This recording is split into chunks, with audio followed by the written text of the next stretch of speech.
Picha huanki chubaka. Colorado kamawalpa solo thotluma kechala. Silly Jedi, silly Jedi.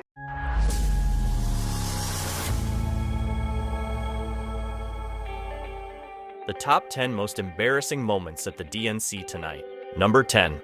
Oprah Winfrey says childless cat lady, and CNN cuts to a random woman in the crowd who had no idea it was coming. I didn't know CNN was that savage. We just try to do the best we can to save them. And if the place happens to belong to a childless cat lady,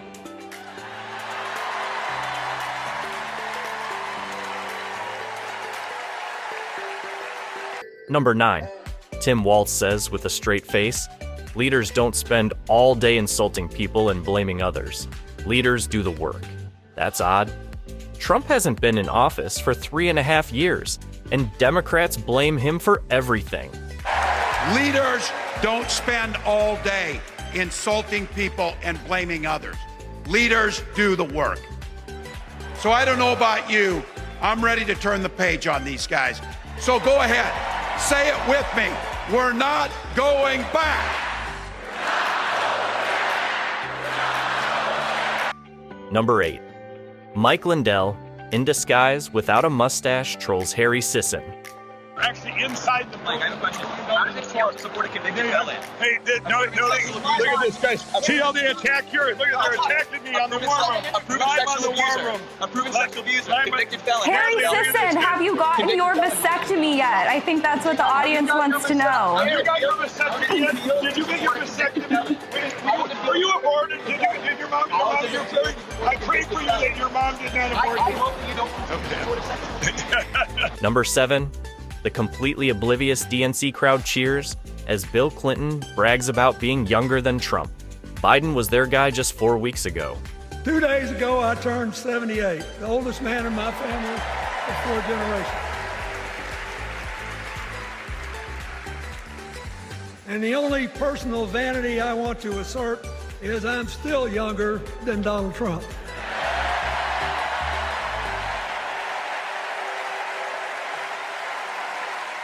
Last night. Number 6. CNN panelist openly questions how Bill Clinton can make these kind of stages when the American people know a lot of other things about him.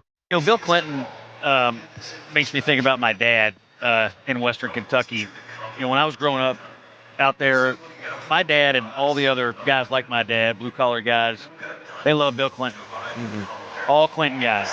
And now, my dad and every single one of them that I know, all Donald Trump guys. When I see him come out here tonight and I think about the audience in this convention, I think the Democratic Party did once have a bunch of people who Bill Clinton would appeal to. I think they're gone. I think the people who, the blue-collar labor piece of the Democratic Party that propelled Bill Clinton in the 90s has completely and totally migrated over to Donald Trump. And so I wonder about the younger audience and how they view somebody like Bill Clinton today, because he's not a blue-collar hero to them. They know a lot of other things about him that, frankly, make me wonder how in the world he still makes these kinds of stages, to be honest. Number 5. DNC chooses the wrong person to deliver this line. As the saying goes, if you're not at the table, then you're on the menu. As the saying goes, if you're not at the table, you're on the menu. So Gen Z, let's... Number 4. Chris Cuomo unexpectedly calls out the hypocrisy at the DNC. A big theme here at the DNC is that they're going to go after corporate gouging, and they're going to go after corporations, whether it's in taxes, largesse, loopholes. The RNC, we heard the same thing. They're going after the elites, the 2 sets of rules. Let me reveal a reality to you that has to be spoken to here, okay? These are the soldiers. These are the men and the women that go back to their constituencies and their communities, and they fight. They take time from their jobs. They take time from their families. Republicans and Democrats alike, that's what they do. They need to charge these people up. They need to be able to get them on board. But there's another reality that is literally looking down on them. Greg, look at the ring of sweets, okay? This is not unique to Democrats. There is a game of money. When people talk about uniparty, we are strangled by the money reality in our politics. Those suites start at 500 grand. You think there's like a teacher group up in there? You think it's like the Cub Scouts of Columbia County, South Carolina, that's up in those boxes? Some of them are lobbies and good things. The media boxes, you think they're free? Why do you think I'm on the floor? News Nation is not a broke company. Nexstar is a massive organization. We are corporate media. We don't have one of those boxes because that's the game. You pay to play. Those boxes are filled with the same people that they say they're going to regulate. They are literally looking down on the faithful and being told, yeah, we're going to break down on them. We're going to make them pay their share. They paid $500, $700, $1 million, $1.5 million to have those seats. They get hotel suites that are probably gifted to the party. And the same thing is true with the Republican side. And they're going to take them down. They're going to change how it is. They are looking down from on high at the people who make the difference in their communities. And that is the reality of politics. And I had my producer walk around and show you those suites. Now, they're not all the same. They're not all the same. But the reality is, in 2000, they spent $300 million on presidential campaigns. 24 years later, you know what they're expected to spend? $10 billion. Do you know how much money Harris has raised in the last couple of weeks? Hundreds of millions, and that's success. A lot of it's small donor, a lot of it isn't. The most dangerous money in politics is now legal money because of Citizens United. You've got to know this. The idea that they can fight against it is almost laughable. It's almost laughable. So look and listen when you are told these things. Because I don't care what they promise you. Not here tonight, not at the RNC, not that Trump knows them, not that they don't own them. He did one of the biggest fundraisers I've ever heard of in my life out where I live. Millions of dollars a plate. That's the reality of politics. Number 3. Biden-Harris Commerce Secretary goes into full denial mode when she's confronted with damning data that reveals nearly 1 million of the jobs the administration created don't actually exist. When you hear that, do you potentially think that this new numbers could be a liability for this campaign? No, when I hear that, first of all, I don't believe it because I've never heard Donald Trump say anything truthful. It is, though, from the Bureau of Labor. I'm not familiar with that. Number 2. CNN admits on air that Democrat men are a bunch of low-T soy boys. Very different female candidates, but they are doing so in trying to put forward male figures, Tim Walz being one of them, Doug Emhoff last night, who can speak to men out there who might not be the sort of testosterone-laden, gun-toting kind of guy who wants to listen to Hulk Hogan and the kind of players that came out of the RNC, or might want to listen to that, but also, in addition, understand that it's okay in 2024 to be a man comfortable in his own skin who supports a woman.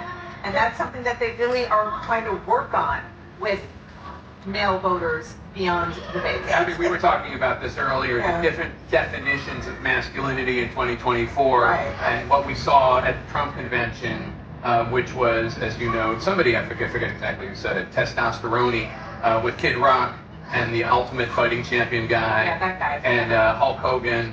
Anna White. Yeah. Remember, Hulk Hogan actually ripped off his shirt and he had another shirt underneath, which I think is not exactly what the rip off the shirt thing is supposed to be. But in any case, I digress.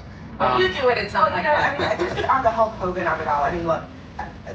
By the way, said something racist. Yeah, I was just going to say, I mean, just recently, he drunkenly asked a crowd whether they wanted him to body slam Kamala Harris. So when we talk about the kind of testosterone that they put on display at the RNC, that's what it was. And there is a contrast that is going to be on display tonight here. I mean, there are going to be people associated with Planned Parenthood, the Human Rights Campaign, the LGBT plus organization. They are going to be putting those people on the stage to talk about a different version of America. But for Democrats, it's always this balancing act between feeding the need for their base to hear these messages of affirmation about a sort of rainbow coalition, if you will, of their party. But Number 1.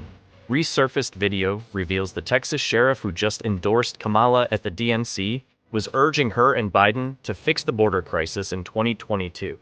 You can't make this up.